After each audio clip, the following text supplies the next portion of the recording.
Türkmenistan'ın halkı olan biz öz ıkbalımızı keskinleştirmek varada milletimiz hukukumuza esaslanıp vatanımızın häzirki hem gelecek ıkbalı üçün jogapkärligimizden uğranıp ata-babalarymyzyň agzybir parahat we oňşukly ýaşamy undan wesiýetlerini ograrlydygymyzy beýan edip milli ymgyrtyklarymyzy we behbitlerimizi gorap saklamagy, Türkmenistanyň garaşsyzlygyny, öz ygtyýarlygyny, hemişelik bitaraplyk hukuk ýagdaýyny putarlandyrmagy maksat edilip, her bir adamyň we raýatyň hukuklaryny hem azatlyklaryny kepillendirip, jemgyýetde raýatlyk asudalygyny we milli agzybirligi üçin etmäge, halk hekimiýetiniň hem de demokratik hukuk we dünýä döwletiň esaslaryny berkarar etmäge çalışyp, Türkmenistanyň esasy kanunyny, şu konstitusiýany kabul edýär. Assalamu alaikum hediz doganlar, jügeler, Türkmenler ve Türkmenistan ilişkiler. İlki bilen sizin hemmeňize Allah Taala öz penasyny gorap saklamagyny dilek edýär. Şuňky meň çykyşym ýerite Türkmenistanyň konstitusiýasyny başladym. Onuň ullu konsiýasyny bar. Şuňky meň çykyşym asla edilbidiň ezir çekip beren ahir halkımıza derle. Onun meterim bizim şu hukuk koruyucu işgärlerimize yüzülme hukmunu iyi veresim gelýär. Size de hemmeňize salamu aleykum, ýyllaşlar. Sebäpsizem hemmeňiz näýilim bolsa bizim Türkmen toprağımızın çağalary. Tapawudy ýoksa polisi işgär bol, howpsuzlyk komisiýasy ýa-da harwoşynyň ofisierleri, hallatlar we ýaş olanlary köp fazla düşünmeýän.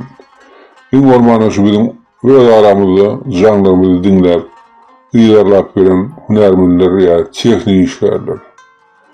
Siz hemmeňiz Türkmen ýurduň suwuny içen we çöregini çağalarsyňyz. Sizin hemmeňiz kimler şu näret haram togmynyň gullugyny oturan Türkmen ýyldaşlar size şuňky şu ýüzden Nüsverim, kelle akşam işledim. Benim şu diyecek sözlerime. Biraz mağın çıkacak bunun. Belki son köpüğümüz şu bizim vatanımızda olan zatları başkaça ararsınız. Öldürmüşsünüz şu ediyen işlerinize tebe, ütüşük ve Tanrımızın guvundan türeyen neticeleri çıkarıp bileceğini ullukan ümit ediyorum. Şimdi olsa size var ya şu yüzlenmemin esası manası. Onun bir küçücük misalını başlayın. O misalım şu yeni şu konstitusiyanın 3. maddesi. Yöneteri, ütüdülen neşirderle köyünü ondan önküsü. Onun şeyle setirleri var. Türkmenistan'ın öz ıltıyarlığı halk tarafından amala aşırılıyor. Halktır döwletiň ýeketäk çeşmesi. Türkmenistan halky öz güýjüni gönülden we ýa-da wekilçilik guramalaryň arkaly amala aşyrýar. Halkyň hiç bir bölüniň, hiç bir guramanyň ýa-da şahsiýetiň döwletde häkimiýeti geçmäge hukugy ýok. Düşünýärmi şu diýilýän fikrleriň manasyna? Şu manasyny düýün ýygarlasak, sizin hemmeňiz kim bolýardyňyz? Kanun ve konstitusiya boyunca aslında siz kime ulluk etmek borçlu? Yadınızda mı şu? Siz var ya şu 3. maddede ağlanan korumaçılık kulluklarının işgärleri. Özümüzden halkın elinden iyi otuyorsunuz. Sebebi sizi halk saylap, sizi öz naloglarından, çağılan ağzından ayırıp, size ayrı tölev atıyor. Prezident değil, halkını tölev atıyor. Sebebi o haramzada prezident özüm sizi yağlayıp, halkın gulluğuna olmalı. Gulluğuna resmi işgär. Başka hiç kimim değil. O yani kanuna varasın. Eğer de kanuna varamasak, onunla vara şu ortodoks şunun deyişi внимательно следите за моими пальцами. Bu oyunlar ne için ediliyor? Bu konstitusiya, kanunlar ütütmek nämen alamaty, düşünýäňiz şoňa. Egerde haýsyňyz ünsüren bolsaňyz, şu ýurtda edilýän bir kanun hereketden şanyny prezidentin ýekejide golunu tapmardyňyz. Hemme prezidentin onun daşdöwrüne haramzadaryň halkyna garşy edýän kararlar diýilýäni size diňe dillenme hukmuna gelýändir. Näme üçin şoňa kelýän işledik gördüňizmi? Sebäbi bular onu etse öz eli bilen özüne jeda boljakdyklary bor. Onda da has ötere halkara jemgyýetçilikden edýän bu oýunlar aýan bor. Onlara da jogap bermeli bor. Şoň üçin hemme haramçylygy siziň eliňiz bilen edilni bolýar. Sebäbi siz ýaly kemakly itler baka ertesi ona jogapkar gözlegi meregi ýok. Haýsyňyz alanda da pitikläp saýla bermeli. Sebäbi sizin hemmeňiz kanuny we konstitusiýaga laýykdy. Ilki bilen öz halkyňyza we öz ýurduňyza gulluk etmäge şu wezipelere goýulan, innem özüňiz suwutdama çykarjak bolun. Näme netije gelýärdiňiz? Egerde ertesi gün halkymyz ayağa kalsa, sizem şu halka garşy güýç, ýara bolansaňyz, ýa-da gan noksaňyz, onda ilki bilen prezidentden siz özüňiz jogap bermeli bolsaňyz.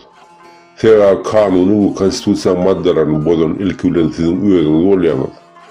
Siz özüňiz watan döni bolýaňyz. Şoňa düşünýäňizmi? Sizin eliňiz bilen jenaýat edip, sonra da sizin özüňiz jenaýata çektirjek haramzadan biri. Biz daha şu dünýede en kiçi millet gruppalaryň biri bolup çykýas. Barjy hatabymyz ama ýer ýüzünde bolsa 8-9 million. Onuň bolsa 3-3,5 million agyry o da ýokdur ýurdumyzda galany. Oho adamlar, diňe Moskwaň özünde 24-22 milyon adam günni hereket edip ber. Indi sinediň özüňiz Moskwaň jim tutýan meýdany 2561 kilometr. Şu meýdany üçe bölsegem, şu 8 milyondan näle türkmen halkynyň hasabyndan. O da 853 kilometr çykýar. Bizde bolsa diňe aşgabadyň tutýan meýdany 917 kilometr. Diýmek, diňe biziň paýtagtymyzyň içinde dünýäň bar türkmenleri sygdyryp bolýar. Bu bolsa haram şagal tohumyndan iýinin etine nälet götü başy 5 milyon halkyna seredip bilmedik ısnadyň biri bolup çykdy. Oň üstünden tutuş dünýä urup ber, oýnatdymaýmyn. Sen bolsa seni emdirip bakan ýurduňy halkyň kösep, gyrana salyp paýlap gutordyň haram bolýar. Öz halkyň gutoransaň ýerine kim geler öýdýän, kim akıl? O varlar ya İran milleti. Ana yakın komşumuz. Hataylar bizim toprağımızdan diýişi bilen yapışar. O Aziýada edip beren işleri o Kırgızstan'ı, Tajikistan'ı hem merýem tokup geçtiler olar. Kredit berip. Sana da verdiler. Sen orada o pulları eýýäm öz haram tohumyň bilen paýlaşyp geçdiň. Olar öz pulunu almasa diýilmeýärler. Netijede de näme?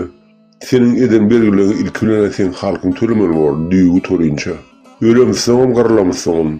Bizim asırlar boyu saklanan yurdumuzda gelmişekler iyi olur. Ya sen hakikaten hem şu başka milletlerin üstünde padişah olup oturulacaksın, kurur ödülü. Sen hakikaten hem sana Oğan, İran ya Hatay milleti başa göre diyen. Onunla sen boş veyninde akılın cüyeceğin kiden hem ağzı arttır. Vazı vazı edip ençemeyle şu gazülerin nevitini satışak kurup dağınındana onlara öz yurdun sen ağadını östürün. Halkına iş ver, iyidili eğicilik edip akıllı baş tutan olsan, şu şakaçını bizim halkımız dünyada en bay halkların hatarına girmeli millet, kuvvetli Araplara pohuydurup biliyorduk. Bizim meydanlarımızda Minzileyev'in ehli tablisası yatır. Hiç bir başka yurdun meydanını munça baylık taptırmıyor. Bizim 85% illenmedik teritoriyalarımız ülü, boş yatır, ençemeyi laf. Şu meydanlarım halkına arenda payla öndüren olsan, sen halkın ilin ayetinde ötürüp ayap saklap götüne mi uçardı? Sen orada dünya matkara olup Orsiýadyň, o Hatay'ın, Pakistan'ın ve ençem yurtdan sırtına uçap halkımızın mertebesini yere sokup ýördiň binamız. Eşidýärmi haram uly eşik? Sen halkın gyrlyp guturansaň sen bajylaň bilen atyklaň kimiň şanyna ýatyrjak? Ya ha sen şol gözü tilkiň götüne meňdeş erine gyjyk oğlum burada başarar öýdýäňmi? Sen jesediň sowap ýetişmeýänkäň, olaňam köpsiniň damagy çalar. Şu teoreňdaky bakyp östüren şagarlaryň edäjegi işi onam ederler. Anha adamlar, polisiýa, komitet, harp eskerler, seredin öýdüňiz. Indi sizi kimi baş eğip ayağını yalap verirsiniz. Hey şundan tamam özünüze erkek diyecek misiniz? Özünüz şu yok ısnadın önünü başınızı burkup titrep veren nadanlar siz. Yani şu da sizin en yukarı derece avrayınız. Hey Allah'ım. Zalimden son erkenç var diyen akıl var. Tarihi gözaylan Hitler dedi, Mussolini dedi, Ceausescu dedi, Pol Pot, Kaddafi, Uganda prezidenti Idi Amin, Zimbabwe, Robert Mugabe, Saddam Hussein, yine ne çıkan horlar, şurum 20-30 yıllap öz yurtlarını baş tutunup dövran sürüp bayna oturan adamlardı. Hanın olan hemmesi yadınıza düşüyor mu? Haysi sırunçlukta durmuşsun tamamladı. Kimse türmede yoğul öldü, kimse öz halkının ilülen dağlarını, kimse olsa öz haram canını öz kastedip günlerini tamamladı. Sizin hem ertirkuğunumuz gılım ucundadır, ama da öz gözünüz yetmeyen duruyanlardır. Aklınız yerinde olsa. Özünüzden sıyın ediyensiniz, sizden odalı neçe menyen ministerler, vezifeli hem pullu adamlar, maskara olup, basılıp, zincire yapılıp, gana kittiler. Siz neyme çındanım, özük varınız olunkudan üytüş kurur deyip umut ediyersiniz mi? Bu haram şagal oğlunun killesi bir vat göçüp gitti. Onun özü ve tohumu köp bağıttan veri ilinden, halkından ayrıtı dünyada yaşayıp ver. O dünyada da size de bize de yer yoktuğunu inni düşünecek olun adamlar. Sizin eliniz bilen bize kırıp bilse, ahir zaman sizin hem ne otunuz yeter. Sizin hem çağalanız, maşgalanız, kullar hatırına depilip salınır. Siz onun tenveter vefalı olsanızdan iş, sizin hem dersiniz gözünün cıtpan sıpıracak arvah koyu. Şonu düşünün, bu dünyada yanlışlık etmede günahsız adam azdır. Her kimin yöreyen yolam ayratayım. Yani ahirki gelecek kapımız yekedir adamlar. O da Allah Teala'nın kapısı, avraya kapısı. Bu dünyada ömürlük zat yoktuğunu özünüzden düşünüyorsunuz. Yani toprağın önünü ütümüzsün. Yeki avrayımız alır. Eğer de sizin Türkmen toprağının çağısı olup doğulan olsanız, eğer de sizin enesi yüzünü, Türkmen yüzünü emin olsanız, salar kıçmen, sizden son kalacak nesilinizden aladığını izleyen olsanız, onunla halkınızla bile olup ona kömek edin. Türkmen çağaları, sizsiz halkımıza adalet yolu öğreyen kıyınmış yok. Ona gözümüzü yetti. Hasveterim halkına karşı çıkıp yara uğursanız, onlar vapşe kendi kanı döküleceğini, ona da gözümüzü yetti. Yani bizim hayalleri izimizde yürümeye yormadan kalmadı. Prezidentlerim ne mi biz yani kanlı telli adamlardır. Yani olan her bir prezidentin önünde bir unlu olursun. Bir yıllı olursun ağrıysa, yani Allah Teala'nın kapısının önünde eğilimi tüyünce bakı durup cevap vermeyen olursunuz. Hem de adam öz hasabı vardır. Türkmen ilimden burada akıllı nakıl var. Önüm olanın sonum olsun yani. Allah Teala köplen sen eden etmişlerin için günahını senden çıkarman en eciz yerinden tutup sen çağalandan, maşalandan talep eder. Hasveterim köplen şu cezanı bu dünyadan ötmeyken öz gözüncük gülen sinlap ondan kıyınıp gidersin. Şu sebeplem eğer de size hakikaten öz çağalanıza gelecekte ağrıyla durmuş isteyen olduğunuz, onun şu peyali ağdan arvak tohumunu zincire dolam, halkında şu cedalarını vermeye kömek edin. Bizim kendi ne mi? Bir yol bul kaldı. Onun için canımı vermeye de tayin, ölümü de tayin. Yani siz hem beceniz, kellerinize katı bir dük koyun, eğer de haysiniz halkına karşı, ters yöreseniz, onun sizin hem cedanızı biz özümüz gelip veririz. Onu bana Allah'ın önünde kasem veriyoruz. İyinin kadavının yeryüzünde bukulmaya deşiğim tapmadısınız, ananayın. Ben özümem ençemi illap daşa yurtta yaşap veren adam, yatayın idem karnım aşap yatmalı ilkinci adam ben şutaydı. Yani şu öz toprağımızda bolyan bispirciğine sin edip sizden özümem bağışlanman şeyle orada zayıbal oldum. Allah'a ayak önümde. Men yalakım iyileştim gününden köpeli otuyor. Hudaya şükür. Ana bu pacanyalı doğumlu yurtları entek var. Şu sebeple sizin hemmeğinize sonku duyduruş. Siz 50 kovurlu edip, halkı közeyip, iyilden çürkeyip, alan pulluğunuzu günvatara ya da başka yurda kaçıp, ömrünün ötüyünce arkayınıza uğruna ötseniz, onu katı yanlış arsınız. Beyerde var sizin her haysiyini tapmak, katan saattır bilip koyun. Onun için bilimimize mi yetik, pulumuza mı taparız? Sebäbi bäzi kanunlar gaty berki işleýändir. Detektiv agentler ömken pul jogany төлeden siziň näme näme satýagyny üçin galyp taparlar. Elimize de getirip berler. Size bäzi diýişini jap beren adam ken. Siz şo pul jogalyny soňup ýetişmäken belaň nirden ýelinden bilmäjik galardyňyz. Ondan sebäbi bizim sizden köp zatlary öwrendik. Türmäde morduk, puytişli kameralarymyzdan meşdik suut galap. Şoň üçin soňra adalet isleseňiz, onu häzirden başlap adalet ýolundan ýürep başlaň. Sebäbi soňra etçeňizden soň ýüz satyşyp bizden adalata garaşmaň. Şoň üçin indi küýlenmem diňe size. Edilişler. Ana hal murada owly tapara arada urgu görülle berdi hemmemde. Egerde kimde kim şu haramdan itlerinin sizi kösep gynap beren bolsa, şonuň hersiniň familiýalaryny, atlaryny, adreslerini, orada surat keşfini, wideony çykaryp aýan edin. Tohumuna bajylaryna çenni.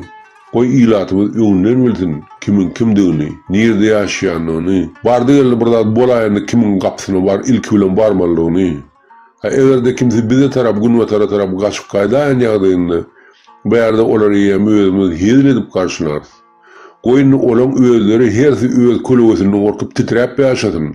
Bular köpüsi özü ondan kelle gorkok. Bular diňe wezipede özlerini güýçlendirýär. Dige pagonlaryny uýjal bilýär. Götüne deplen soň subun sala boka ulaşyp berler. Siz näilgi roýdyňlaryny ajdar pahir görkezdiler. 2 sanjyk doğumlu bolan bar başymyza rakam oýdy. Men özüm şoňa şaýat turlum. Sebäbi şu döwür ýakyny işläp berdim. Şonda da bizim hospesna astiýende gördük. Eller pulmetlji ilki atışyga tarap gaýşaryp çykyp barýardylar. Soňra da 2 sany gümpüllüğini eşitip ýygyna yaralaryny taşlap emedekle gaçyşlaryny ona gördük. Götü başyny 2 sanjy oğlansyň bar başyny 2 hepdelap kaşmar edildi. Täze Moskwaň alfasy gelinçe. Şoň üçin adamlar mert doluň türkmenler bir ömrümizde bir ölümdir. Allah Taala hasabını çıkarıp vermede hiç kimim wagtynyň janymda alyp bilmeýär. Butlerden gorkmaň, Allahdan gorkun. Diňe gudrety işliň kitabyny biziň her haýsymyzyň ömrümizden hem akwarymyň ýazyşy bardyr. Bu dünýäge geljek günümizden, ötüp gitjek günümizden Allah Taala çiýläni çykarmada hiç kimim size edebiljek zady ýokdur. Ýyllaşlar. Sözümiň soňunda raýtjakladım ma.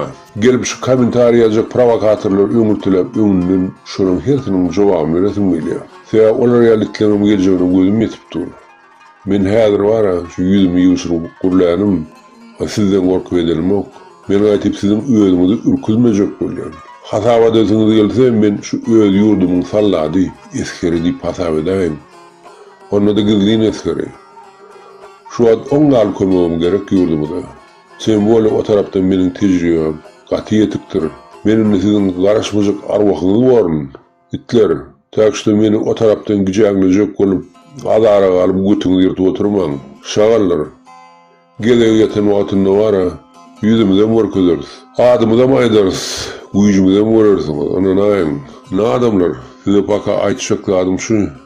Soňra da ýetirjek täzelikden bahsede. Emma karantin uturýança käbir meselen paka çözüp bolanok. Bolluğundan size de havarını yetir. Umidde olun. Ýene oraýtjak adam bar. İnsonky, şu biziň wara halkymyzyň bir ejidi bar. O da biziň sowatsyzlygymyz. Ortadan diýýär naşy bizgramotность. Ana hal murada sapara Allah murad rahimine dogry sowal berýärler. Halal iş edýärler. Bilime öwredýärler hemmeňize. Okan adamlar kanun tarapy bilimiňizi köpeldiň. Maliyal meýläp berseňiz onu sizi diňlänem tapylmaz.